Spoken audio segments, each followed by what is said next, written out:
ऐसे वक्त में जब करीना कपूर बॉलीवुड की टॉप एक्ट्रेस थी और सैफ अली खान एक रोयल नवाब, दोनों अपने अपने रास्ते चल रहे थे, लेकिन किसी ने सोचा भी नहीं था कि एक दिन ये दोनों के रास्ते मिल जाएंगे और लिखी जाएगी बॉलीवुड की एक सबसे क्लासिक लव स्टोरी। आज हम आपको लेकर चल रहे हैं उन लम्हों तक जहां से शुरू हुई करीना और सैफ की कहानी। साल था 2007 का। टसन फिल्म की शूटिंग चल रही थी। सेट लद्दाख पर था और ठंडी हवा पहाड़ों के बीच और फिल्म क्रू के साथ तो अपने कैरियर के पीक पर थी। हर फिल्म हिट और सक्सेसफुल होता था। सैफ भी अपनी काम एनर्जी के साथ एक नए फेज में थे। शायद वो वही पल था जहां उनके बीच साइलेंट कनेक्शन बन गया, जैसे आपके और आपके क्रश के बीच बना था, वो भी बचपन में। टसन के सेट पर उनकी दोस्ती बढ़ने लगी। करीना एक ओपन एनर्जेटिक इंसान थी, सैफ थोड़ा रिजर्व, पर उसकी बातें दिल छू जाती थी। उन दोनों के बीच coffee breaks, late night chats और छोटी छोटी बातें होने लगी और धीरे धीरे उन दोनों की दोस्ती कुछ और होने लगी। सैफ थोड़ा हेसिटेंट था, लेकिन करीना के ऑनेस्टी ने उसे जीत लिया। उन्होंने अपनी फीलिंग्स छुपाई नहीं। मीडिया के सामने भी एक दो बार उन्होंने हिंट दे दिया और दुनिया समझ गई कुछ तो चल रहा है इन दोनों के बीच में। तो बॉलीवुड में चुप चुप के प्यार करना एक अलग बात थी, लेकिन सैफ और करीना थोड़े अलग निकले। उन्होंने अपने रिश्ते को इज्जत और ईमानदारी के साथ एक्सेप्ट किया। सबसे आइकॉनिक मूवमेंट वो था जब सैफ ने अपने हाथ पर करीना का टैटू बनवा लिया। उस टाइम पर पूरा बॉलीवुड हिल गया। एक नवाब ने अपनी मोहब्बत की निशानी अपनी बॉडी पर बना लिया। तब से लेकर आज तक वो टैटू सैफ के हाथ पर है और अब बॉलीवुड वाले कहते हैं कि ये उनकी प्यार की निशानी है। करीना ने सबसे पहले अपने सिस्टर करिश्मा को बोला था।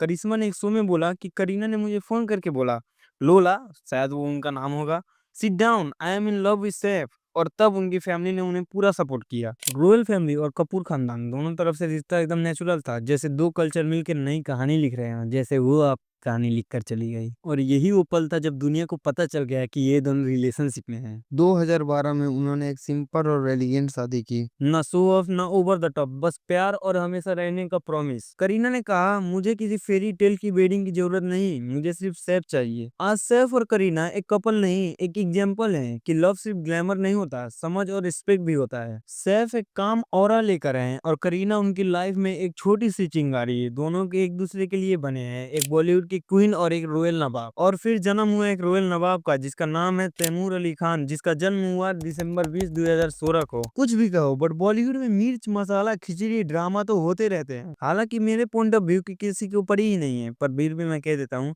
अगर इंडियन मैरिज के हिसाब से देखा जाए तो 55 साल का आदमी और एक 45 साल की महिला शादीशुदा हो, ये हमारी सोसाइटी कभी भी एक्सेप्ट नहीं करेगी। पर हालांकि प्रियंका से तो ठीक ही है। जहां सैफ ने अमृता को डिवोर्स दे रखा है, वो फ्यूचर में करीना को भी डिवोर्स दे सकते हैं। हालांकि वो दोनों की भी लव मैरिज ही थी। बट अगर दूसरी साइड की बात करें तो सैफ करीना को लेकर कुछ ज्यादा ही सीरियस है। करीना ने भी कई बार कॉन्फेस किया है कि वो सैफ से बहुत ज्यादा प्यार करती है। हालांकि ये सब तो हर एक रिलेशनशिप में होती रहती है, बट किसको क्या पता।